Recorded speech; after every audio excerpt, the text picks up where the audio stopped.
आइए देखते हैं बैरचंद मजा आएगा। $1 का होल था जिसको हमें कैप को मीट करना पड़ा। हमने इकोनॉमी को इकदाम से स्टेबलाइज किया और स्टेबलाइज करने के बाद जब 10 अप्रैल को हम गए तो जितने इकोनॉमिक इंडिकेटर्स हैं आपके सामने हैं। इकोनॉमी 6% पे ग्रो कर रही थी, रेमिटेंसेस $32 बिलियन की थी, large scale manufacturing double digit पे था, एग्रीकल्चर ग्रोथ 4.4% थी, tax collection highest in the history of the country थी और इकोनॉमी में इन्वेस्टमेंट्स हो चुकी थी और रोजगार के नए मौके पैदा हो रहे थे। एक्सपोर्ट्स जो स्टैग्नेट कर रही थी उनकी 28% ग्रोथ हो रही थी। झूठ बोलो, बार बार झूठ बोलो। अच्छा बहुत मेरा आखिरी सवाल, माय लास्ट क्वेश्चन, अगरचे मैं सवाल नहीं करूंगा कि अगर रेमंड डेविस को भेजने का फैसला गलत था तो शाह महमूद कुरैशी साहब ने इस्तीफा क्यों दिया। एक बात मैं जानना चाहूंगा, जो 20 नशिस्तें हैं जो इफ्तिखार साहब अपनी दुरुस्त कर लीजिए। मैंने मुझे पता है क्या बात मुझे पता है शाह महमूद साहब, ना मैं आपसे आर्गूमेंट करना चाहता हूँ ना मैं इस डिबेट में जाना है। मैंने सवाल कर दिया, आपने जवाब। Lower middle class and upper middle class, ये वो क्लास है जो रिएक्ट करती है, जो फौरी तौर पे कहती है नहीं ये गलत हो रहा है, हमें खुद मुख्तारी चाहिए। ये वो क्लास है जो पाकिस्तान की गाड़ी को चलाती है। ये वो क्लास है जिसमें सरकारी मुलाजमीन हैं, असातिज़ा हैं, डॉक्टर्स हैं, वुकला हैं, इंजीनियर्स हैं, सहाफ़ी हैं, बहुत सारे लोग जो काम करते हैं, पाकिस्तान को चलाते हैं, पाकिस्तान के पहिए को घुमाते हैं। ये लोग हैं मिडिल क्लास। तो मिडिल क्लास को इतना दबा दो, इतना परेशान कर दो कि वो अपने घर के खर्चे से बाहर ना निकले, तो फिर आप उनसे जो मर्जी बनाए, बजाय तो ऐसे ही दिखाई दे। कौन लोग हैं ये? मैं हूं कौन इन्हें मशवरे दे रहा है? ये तो बच्चे को भी पता है कि जहाँ टैक्स ज्यादा होगा वहाँ सरमायाकारी नहीं होती। और शहबाज शरीफ साहब के होते हुए किसी खैर की तवक्को वैसे भी रखी नहीं जा सकती। और मिफ्ताह साहब जब भी जुबान खोलते हैं तो उनके मुंह से निकले हुए अल्फाज अवाम पर क़यामत बनकर टूटने लगते हैं। हमने वो 43 मिलियन लोग जो कि टैक्स नहीं दे रहे, उनके गले में भी हाथ डालना था। और ये नहीं चाहते, ये पुराना पाकिस्तान चाहते हैं, ये मुक्का वाला पाकिस्तान चाहते हैं। अगले 4 महीने और उससे आगे अगर ये लोग रह गए तो और मुश्किलात होंगी। हाय फ्रेंड्स, स्वागत है आपका रैंडम न्यूज़ दुनिया चैनल पर। आज हम देखेंगे कि पाकिस्तानी गवर्नमेंट ने 10% एक्स्ट्रा टैक्स लगाया है लार्ज स्केल इंडस्ट्रीज़ पर 1 साल के लिए। तो पाकिस्तानी मीडिया इस पर क्या बोल रहा है? चैनल को सब्सक्राइब नहीं किया है तो कर लीजिएगा।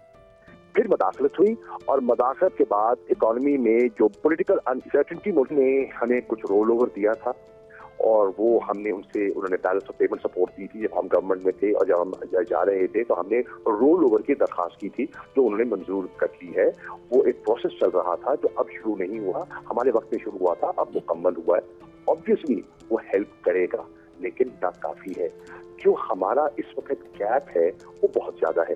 इन्होंने जो नया बजट दिया और जो नए टारगेट्स दिए, IMF ने उनको कबूल नहीं किया, तभी तो उनको आज फिर एक सुपर टैक्स लगाना पड़ा और 10% रेगुलेटरी ड्यूटी बढ़ानी पड़ी। क्यों? इसलिए कि उन्होंने कहा जो आपका एक्सपेंडिचर लेवल है वो भी अनरियलिस्टिक है, आपका जो रेवेन्यू लेवल है वो भी अनरियलिस्टिक है। इन्फ्लेशन तो होगी, गरीब आदमी तो मरेगा, अनएम्प्लॉयमेंट भी होगी और उसके बाद आपकी तवक्को वैसे भी रखी नहीं जा सकती। और मिफ्ताह साहब जब भी जुबान खोलते हैं तो उनके मुंह से निकले हुए अल्फाज अवाम पर क़यामत बनकर टूटने लगते हैं। अब आप जरा शहबाज शरीफ साहब के सुपर टैक्स पर दलील मुलाजा कीजिए। दलील ये दे रहे हैं कि इनका सनतों पर सुपर टैक्स लगाने का मकसद ये है कि गुर्बत को कम किया जा सके। आप गुर्बत कम करने की बजाय गुर्बत और बेरोजगारी बढ़ाने के लिए इकदाम कर रहे हैं और वो ऐसे कि अब सनतों पर 10% सुपर टैक्स लगने के बाद सनतों पर बोझ बढ़ेगा। सनतकार अपना बोझ कम करने के लिए क्या करेंगे और इस 10% सुपर टैक्स की अदायगी के लिए अपने आप को खसारा लगाने के बजाय सनतों में काम करने वाले मजदूरों के लिए मुश्किल पैदा कर देंगे, फैक्ट्रियों को ताले लगा देंगे जिससे मजदूरों में बेरोजगारी फैलेगी। सनतकार अपना पैसा बचाएगा और अगर इन्होंने इस बचाए हुए पैसे को लेकर मुल्क से जाने का फैसला कर लिया तो ये मुल्क और कौम के लिए सुपर झटका साबित होगा। कौन लोग हैं ये?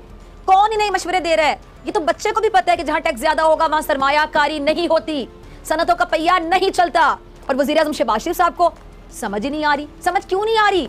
कैसे गुर्बत मिटाओ पॉलिसी उल्टी पड़ जाएगी और गरीब मिटने लग जाएगा। गुर्बत नहीं, गरीब मिटने लग जाएगा। ये अभी हुकूमत ने जुलाई में बिजली और सर्दियों में गैस के बहरान के लिए ज़हनी तौर पर तैयार हो जाए। हुकूमत जुलाई के लिए स्पॉट पर LNG का इंतजाम नहीं कर सकी है, ये एतराफ कर दिया उन्होंने मुसद्दिक मलिक ने। और अब महंगी कीमतों पर भी सप्लायर दस्तयाब नहीं है। इससे पहले आपको याद होगा जियो टीवी बहुत रोला डालता था, LNG क्यों नहीं ली, पाकिस्तान का ये हो जाएगा। इंडस्ट्री, तब इंडस्ट्री भी चल रही थी, लोगों को गैस भी मिल रही थी, हालात भी बेहतर थे और पाकिस्तान तरक्की भी कर रहा था 6% से। तो उस वक्त जियो का रोला मुकता ही नहीं था। ये हुकूमत आए लगभग 2.5 महीने हो गए और अब इन्होंने ये बेड़ा गर्क कर दिया। जी, इफ्तिखार जी, पहली बात जो है कि सीपैक हमारे दौर में बंद नहीं हुआ, ये तासुर गलत है। हुआ ये कि हमारे 3 साल 7 माह के दौर में से 24 महीने से ज्यादा पीरियड गुजरा है जिसमें कोरोना था, और कोरोना की वजह से दुनिया की इकोनॉमीज बंद हो पड़ी थी। आपने देखा कि ट्रांसपोर्ट बंद थी, शादी हॉल बंद थे, इकोनॉमीज बंद थी, लॉकडाउन था यूरोप में, अमेरिका में, और आपने देखा कि वर्ल्ड इकोनॉमिक कॉन्ट्रैक्शन हुई है। और चाइना अपने कोरोना से डील कर रहा था, उनकी प्रायोरिटी जो है वो इंटरनल इकोनॉमी। पैसे तो आए हुए थे, the money was with you. मैं करूं, पैसे अगर आए भी हुए थे, इकोनॉमिक एक्टिविटी में स्लो डाउन हुआ था।